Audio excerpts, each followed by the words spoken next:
तो बेटा, आज हम फर्स्ट यूनिट शुरू करेंगे। तो फर्स्ट यूनिट में सबसे पहले हम डेफिनेशन करेंगे फिज़िक्स की, कि फिज़िक्स क्या है। ठीक है ना? क्योंकि ये +1 का फर्स्ट यूनिट है, यूनिट एंड मेजरमेंट। तो इसमें सबसे पहले हम बात करेंगे कि जो सब्जेक्ट हम पढ़ने जा रहे हैं वो है क्या है। ठीक है ना? सो फिज़िक्स की डेफिनेशन हम क्या लिखते हैं? हम लिखते हैं कि physics is the branch of science which deals with the nature and natural phenomena. ठीक है ना? कुदरत में जितनी भी फिनोमनास हो रहे हैं, जैसे बाढ़ आ रही है, कोई बिजली चमक रही है, कहीं पे भूचाल आ रहा है, या फिर कोई और हवा चल रही है, कहीं बारिश हो रही है, जितने भी फिनोमनास हैं वो हम साइंस की जिस ब्रांच से एक्सप्लेन करते हैं, ठीक है ना, जिसके लॉज को हम यूज़ करके ये सारे फिनोमनास एक्सप्लेन करते हैं, उस ब्रांच को क्या बोल देते हैं? फिजिक्स बोल देते हैं। ठीक है ना? तो फिजिक्स की डेफिनेशन फिर हम क्या लिखेंगे कि branch of science, branch of science which deals with the study of, which deals with the study of nature and its phenomena मतलब जो डिफरेंट इंसिडेंट, जो डिफरेंट घटनाएं यहाँ पे हो रही हैं, उसको एक्सप्लेन करने के लिए साइंस की जिस ब्रांच का हम यूज़ करते हैं उसे क्या बोल देते हैं? फिजिक्स बोल देते हैं। तो बेटा, एक्चुअली फिजिक्स में क्या होता है कि हम हर स्टेप पे मेजरमेंट करते हैं। ठीक है ना? जैसे मान लो कभी किसी की पोजीशन मेजर करते हैं, और अगर देख लो बॉडी पड़ी है, उसको हम मूव करना चाहते हैं तो कितनी फोर्स चाहिए वो फाइंड आउट करते हैं, मास मेजर करते हैं, एक्सेलरेशन, यानी कि फिजिक्स के हर स्टेप पे क्या करना पड़ता है? मेजरमेंट करनी पड़ती है। ठीक है? सो हम क्या बोल देते हैं कि physics is a science of measurement at every step of which we have to deal with measurement. So measurement करनी पड़ती है। सो मेजरमेंट करने के लिए क्या क्या करना पड़ता है वो सारा हम इस यूनिट में पढ़ेंगे। सो सबसे पहले मेजरमेंट पे जाने से पहले हम बात करेंगे फिजिकल क्वांटिटीज। ठीक है ना? फिजिकल क्वांटिटीज क्या होती हैं? Physical quantity. सो इसकी डेफिनेशन हम ऐसे लिख सकते हैं कि these are the these are the quantities in terms of which, in terms of which various laws of physics, various laws of physics can be expressed।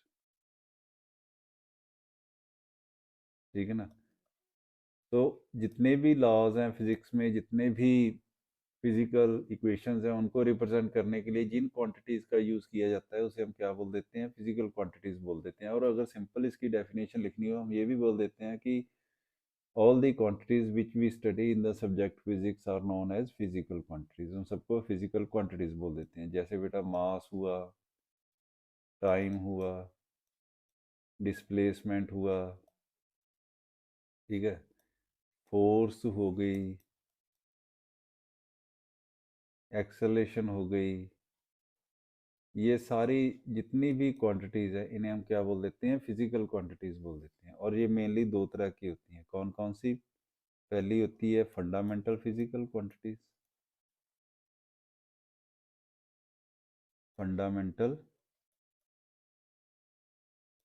Physical quantities. So fundamental physical quantities क्या होती हैं? These are the physical quantities which can't be which cannot be derived from any other quantity and cannot be resolved further into one or more quantities are known as fundamental physical quantities, or we can say that these are complete in themselves। so जो physical quantities किसी से भी drive नहीं की जा सकती है, ना ही उन्हें तोड़कर लिखा जा सकता है, ठीक है ना, जो अपने आप में कंप्लीट होती हैं, उन्हें हम क्या बोल देते हैं? फंडामेंटल फिजिकल क्वांटिटीज बोल देते हैं। तो इसकी डेफिनेशन क्या लिखेंगे कि these are the quantities, these are the quantities which cannot be derived from any other quantity, which cannot be derived from any other quantity and cannot be resolved further.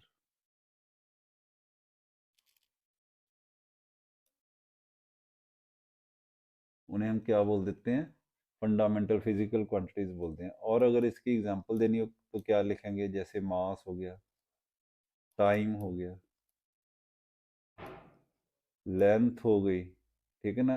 तो इसी तरह से करंट हो गया, ठीक है, और अमाउंट ऑफ सब्सटेंस हो गया।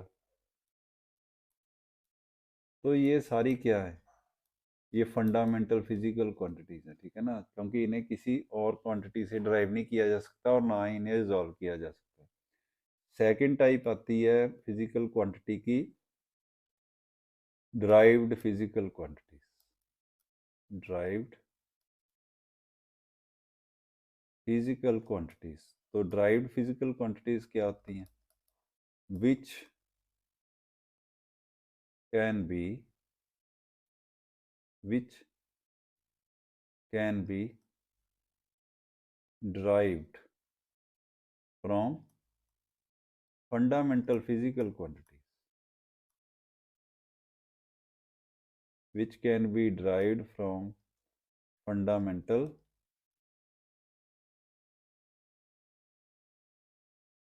physical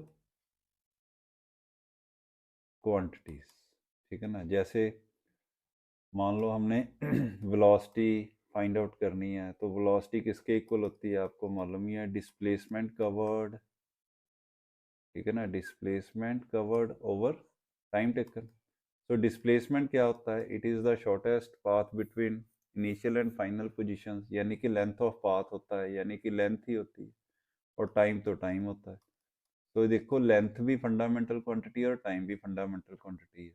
तो वेलोसिटी को हमने ड्राइव किया by using length and time, यानी कि फंडामेंटल क्वांटिटीज का यूज करके हमने वेलोसिटी को ड्राइव किया। सो वेलोसिटी क्या होगी फिर? हमारी ड्राइव्ड फिजिकल क्वांटिटी होगी, ठीक है। सो ये होगी हमारी fundamental physical quantities and derived physical quantities. तो इसके बाद नेक्स्ट आता है, मेजरमेंट करने के लिए किसकी ज़रूरत पड़ेगी? यूनिट की ज़रूरत पड़ेगी, कि यूनिट क्या होता है। तो ये बड़ी इंपॉर्टेंट डेफिनेशन है इसकी, बड़ा इंपॉर्टेंट कंसेप्ट है यूनिट का। सो यूनिट क्या होता है? कि स्टैंडर्ड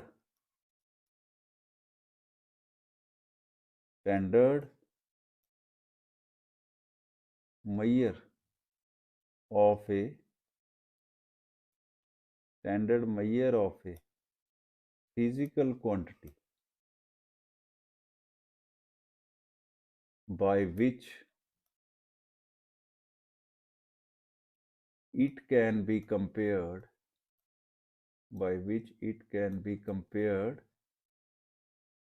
to measure it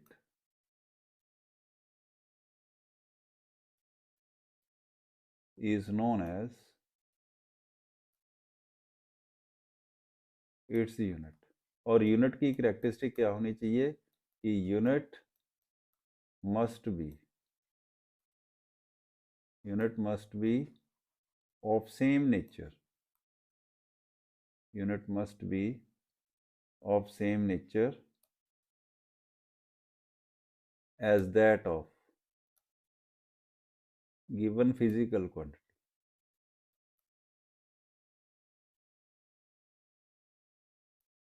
ठीक है। तो यूनिट फिर क्या हुआ? किसी भी फिजिकल क्वांटिटी का यूनिट क्या हुआ? उसका स्टैंडर्ड मेजर। स्टैंडर्ड मेजर का मतलब है कि जो जगह प्लेस, जो जगह के साथ, टाइम के साथ, फिजिकल कंडीशंस के साथ चेंज नहीं होता, उसे हम स्टैंडर्ड मेजर कह देते हैं, और जिसका यूज़ हम उस क्वांटिटी को मेजर करने के लिए करते हैं, ठीक है ना। और जो उसी नेचर की होती है जिस नेचर की क्वांटिटी हो। जैसे मान लो हमने किसी टेबल की लेंथ मेजर करनी है, ये मान लो एक टेबल है, इसकी हमने लेंथ मेजर करनी है। अब आप क्या लोगे?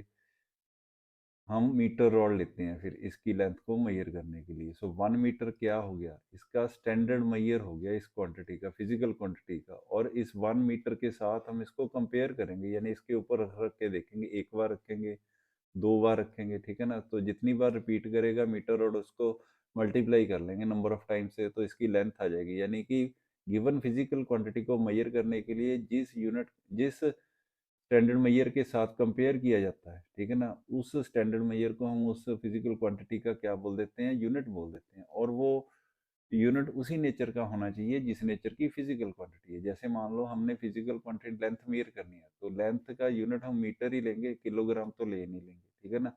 तो इसलिए जो स्टैंडर्ड मेजर है उसी नेचर का होना चाहिए जिस नेचर की फिजिकल क्वांटिटी है, तो उसे हम उसका क्या बोल देते हैं, यूनिट बोल देते हैं। बेटा यूनिट का जो यूज है बड़ा मेजरमेंट में बहुत ज़्यादा यूज है। क्यों? क्योंकि मान लो हमने किसी का वेट मेजर किया, ठीक है ना, किसी का मास मेजर किया हमने, उसका मास कितना आ गया, उसका मास आ गया 40 kg आ गया है, ठीक है ना। मान लो मैं 40 kg की जगह अकेला 40 लिख देता हूँ यहाँ पे, अकेला 40, और आपको बोलता हूँ कि ये क्या है, तो आप बता नहीं पाओगे, क्योंकि इसके पीछे कुछ नहीं लिखा कि ये लेंथ है, मास है, टेम्परेचर है, करंट है, क्या है, आप बता नहीं पाओगे। मगर अगर इसके पीछे केजी लिखा है, तो आप ये केजी देख के बोल दोगे कि ये इसका मास है, बॉडी का क्या है, मास है। सो इसलिए यूनिट जो है वो बहुत ज़्यादा इंपॉर्टेंट हो जाते हैं मेजरमेंट।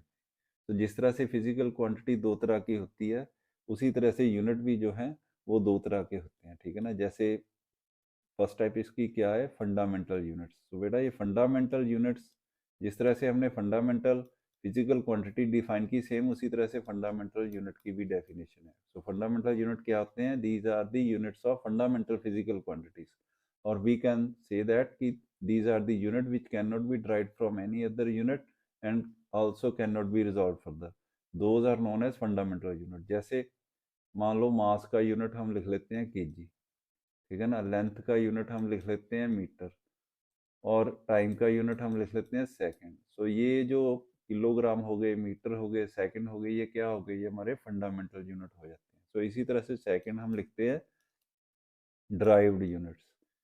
सेम उसी तरह से जैसे हमने ड्राइव्ड फिजिकल क्वांटिटी को डिफाइन किया, सेम उसी तरह से ड्राइव्ड यूनिट को डिफाइन करते हैं कि these are the units which can be derived from fundamental units, कि जो यूनिट फंडामेंटल यूनिट्स का यूज करके ड्राइव किए जाते हैं उन्हें हम क्या बोल देते हैं, ड्राइव्ड यूनिट्स बोल देते हैं। तो जिस तरह से मान लो न्यूटन है, आपको मालूम है कि न्यूटन क्या है, फोर्स के यूनिट है, और फोर्स किसके इक्वल होती है, मास इनटू एक्सेलरेशन के इक्वल होती है, ठीक है ना। और मास के यूनिट क्या होते हैं, किलोग्राम, और एक्सेलरेशन के क्या होते हैं, मीटर पर सेकंड स्क्वायर। तो इसमें देखो किलोग्राम भी फंडामेंटल यूनिट है, मास भी फंडामेंटल यूनिट, और सेकंड भी फंडामेंटल यूनिट है। तो इस तरह से न्यूटन को हमने ड्राइव किया है बाय यूजिंग फंडामेंटल यूनिट। तो इसलिए 1 न्यूटन जो है ये ड्राइव्ड यूनिट की कैटेगरी में आ जाता है, ठीक है। तो इस तरह से हम डिफाइन करते हैं fundamental unit and derived units define कर देते हैं। अब इसके बाद नेक्स्ट बेटा हमारा आता है कि जो स्टैंडर्ड यूनिट होते हैं उनकी क्या करेक्टरिस्टिक होती हैं, स्टैंडर्ड यूनिट्स, उनकी क्या करेक्टरिस्टिक्स होती हैं। अब हम उनके उसके बारे में बात करेंगे, ठीक है ना। तो स्टैंडर्ड यूनिट क्या होते हैं वो तो आपको मालूम ही है कि जो किसी भी फिजिकल क्वांटिटी के स्टैंडर्ड यूनिट का मतलब होता है कि जो प्लेस के साथ, टेम्परेचर के साथ, फिजिकल क्वांटिटीज़ के साथ चेंज नहीं होते। यानी कि मान लो इंडिया में जितनी वैल्यू है किसी फिजिकल क्वांटिटी के स्टैंडर्ड यूनिट की, तो आप कहीं पे भी चले जाओ इस वर्ल्ड में, वहाँ पे भी उसकी सेम वैल्यू होगी। सो ऐसे यूनिट्स को, फिजिकल क्वांटिटी के ऐसे यूनिट्स को हम उसका स्टैंडर्ड यूनिट बोल देते हैं। तो उसमें क्या क्या करेक्टरिस्टिक उसकी होती हैं वो लिख लेते हैं। पहली करेक्टरिस्टिक तो यही हम लिखेंगे बेटा, क्या लिखेंगे कि these are not very small or large। यानी कि जो स्टैंडर्ड यूनिट होते हैं वो ना तो बहुत ज़्यादा स्मॉल होते हैं और ना ही बहुत ज़्यादा लार्ज होते हैं। और इसकी क्या करेक्टरिस्टिक होती है कि these cannot change from place to place, these can not change from place to place. तो जगह जहाँ मर्जी चले जाओ आप वर्ल्ड में, इनके क्वांटिटी जो है, इसकी वैल्यू जो है वो सेम रहती है। जैसे 1 मीटर है, मान लो 1 मीटर की वैल्यू होती है 100 सेंटीमीटर। आप वर्ल्ड में जहाँ मर्जी चले जाओ, इसकी यही वैल्यू रहेगी, ठीक है ना। तो इसके बाद आ जाता है कि these can not change with physical conditions, these cannot change with physical conditions। physical conditions क्या होती हैं? टेम्परेचर हो गया, प्रेशर हो गया, ठीक है ना, ह्यूमिडिटी हो गई, ये सारी फिजिकल कंडीशंस आ जाती हैं। और इनके चेंज करने के साथ इसकी वैल्यू जो है वो चेंज नहीं होती। इसकी और क्या करेक्टरिस्टिक होती है कि these can be easily accessible, these can be easily accessible, ठीक है ना। और इसकी करेक्टरिस्टिक क्या हो जाती है कि these can be easily reproducible। तो ये थी मेन करेक्टरिस्टिक स्टैंडर्ड यूनिट की। तो ये भी इम्पोर्टेंट था कि स्टैंडर्ड यूनिट क्या होता है और इसकी क्या करेक्टरिस्टिक होती है। तो इसके बाद आता है कि सिस्टम ऑफ यूनिट्स। ये सिस्टम ऑफ यूनिट्स जो है वो कितने तरह का होता है?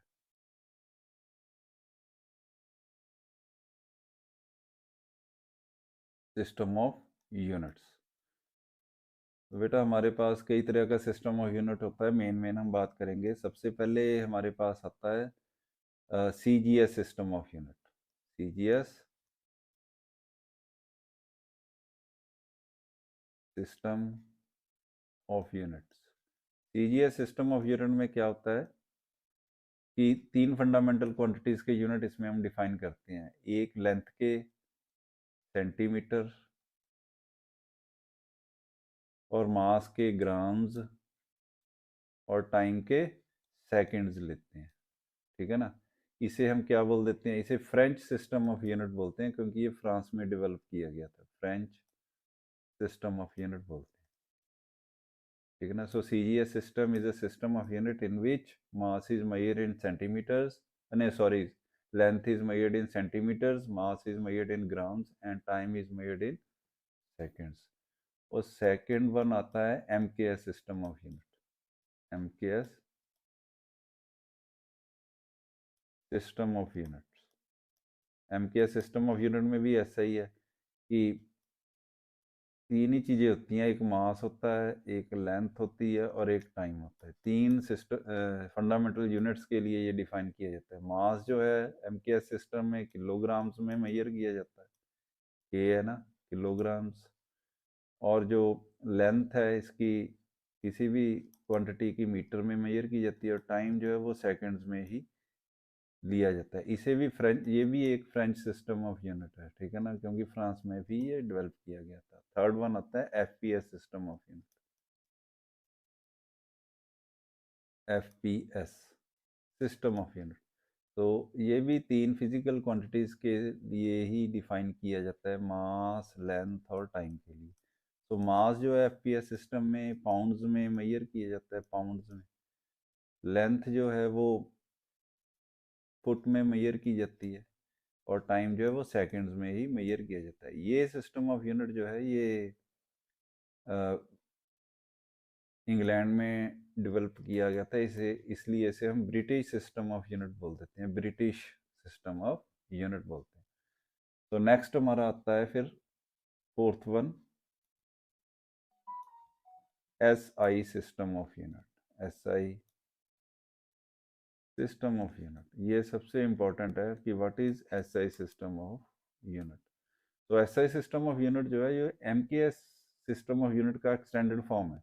यानी कि MKS सिस्टम कोई में और फिजिकल क्वांटिटीज को हमने इन्वॉल्व किया। यहाँ पे तो MKS सिस्टम में सिर्फ 3 फिजिकल क्वांटिटीज के लिए ये डिफाइन था ना, तो SI सिस्टम में हम और भी कई फिजिकल क्वांटिटीज को इन्वॉल्व कर लेते हैं, यानी कि MKS सिस्टम को ही थोड़ा सा एक्सटेंड करते हैं। सो इसे हम बोल देते हैं कि SI system is an extended form of MKS system. So ये जो सिस्टम था 1960 में फ्रांस में एक कॉन्फ्रेंस हुई थी वेट एंड मेजर्स की, उस वक्त इसको अडॉप्ट किया गया था। ये सिस्टम ऑफ यूनिट जो है, इसमें 7 फंडामेंटल क्वांटिटीज इन्वॉल्व की जाती हैं, 7 फंडामेंटल क्वांटिटीज,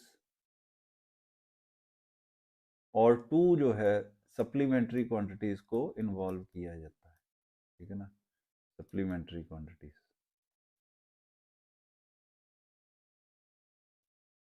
तो कौन कौन सी फंडामेंटल क्वांटिटीज को ऐसे सिस्टम में इन्वॉल्व किया जाता है, उसकी बात अब हम कर लेते हैं, ठीक है ना। तो यहाँ पे लिख लेते हैं फर्स्ट, ये सेकंड, ये थर्ड, ये फोर्थ, ये फिफ्थ, ये सिक्स्थ और ये सेवन्थ।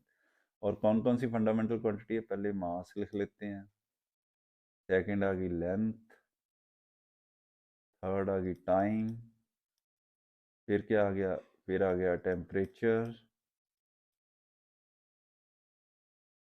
उसके बाद इलेक्ट्रिक करंट आ जाता है, इलेक्ट्रिक करंट, उसके बाद क्या आता है, लूमिनस इंटेंसिटी आती है, luminous intensity,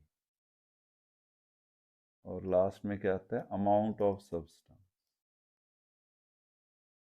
amount of substance. ये 7 फंडामेंटल क्वांटिटीज को इन्वॉल्व किया जाता है, ठीक है ना। तो पहले क्या हो गया, सीरियल नंबर, सेकंड क्या हो गया, क्वांटिटी, फिजिकल फंडामेंटल क्वांटिटी, यानी जो भी इन्वॉल्व किया हमने, उसके बाद उसका क्या आएगा, यूनिट आएगा। सो मास के लिए क्या यूनिट डिफाइन किया जाता है, किलोग्राम, मास के लिए किलोग्राम लेते हैं इसमें, लेंथ के लिए मीटर लेते हैं, और टाइम के लिए सेकंड, जैसे एमकेएस सिस्टम में हमने लिया था, इसीलिए इसको extended form of MKS system बोलते हैं। टेम्परेचर का एसआई यूनिट क्या लेते हैं, केल्विन, और इलेक्ट्रिक करंट का एम्पियर, एम्पियर कंसिडर करते हैं, और ल्यूमिनस इंटेंसिटी का कैंडेला, और अमाउंट ऑफ सब्सटेंस का मोल कंसिडर करते हैं, ठीक है ना। और इसकी आगे शॉर्ट फॉर्म हम लिखते हैं फिर, ठीक है ना। शॉर्ट फॉर्म क्या है, शॉर्ट फॉर्म में देखो, किलोग्राम को हम केजी लिख लेते हैं, मीटर को एम लिख लेते हैं, सेकंड को एस लिख लेते हैं, केल्विन को के लिख लेते हैं, एम्पियर को ए लिख लेते हैं, कैंडला को सी कैपिटल डी स्मॉल लिख लेते हैं, मोल को एम ओ एल लिख लेते हैं, ठीक है ना। ये इसकी एब्रीविएशन है, यानी स्मॉल फॉर्म है इसकी। इसके बाद 2 सप्लीमेंट्री क्वांटिटीज भी डिफाइन की जाती हैं, ठीक है ना। वो कौन सी है, वो लिख लेते हैं हम, सप्लीमेंट्री क्वांटिटीज। तो उसमें पहली सप्लीमेंट्री क्वांटिटी आती है प्लेन एंगल, ठीक है ना। प्लेन एंगल, जो एंगल प्लेन में बनता है, जितने भी एंगल हम पढ़ते हैं वो सारे प्लेन में होते हैं, 2 डायमेंशन में होते हैं। और थर्ड आता है सॉलिड एंगल, सॉलिड एंगल होता है जो 3 डायमेंशन में बनता है, सॉलिड एंगल। और प्लेन एंगल के लिए हम ऐसे सिस्टम क्या लिखते हैं, यूनिट क्या लिखते हैं, रेडियन। और सॉलिड एंगल के लिए यूनिट क्या लिखते हैं, स्ट्रेडियन लिखते हैं, स्ट्रेडियन। और इसकी शॉर्ट फॉर्म क्या होती है, आर ए डी, और इसकी क्या होती है, एस आर होती है, ठीक है ना। सॉलिड एंगल देखो भी, प्लेन एंगल को हम थीटा से रिप्रेजेंट करते हैं, सॉलिड एंगल को ओमेगा से रिप्रेजेंट करते हैं।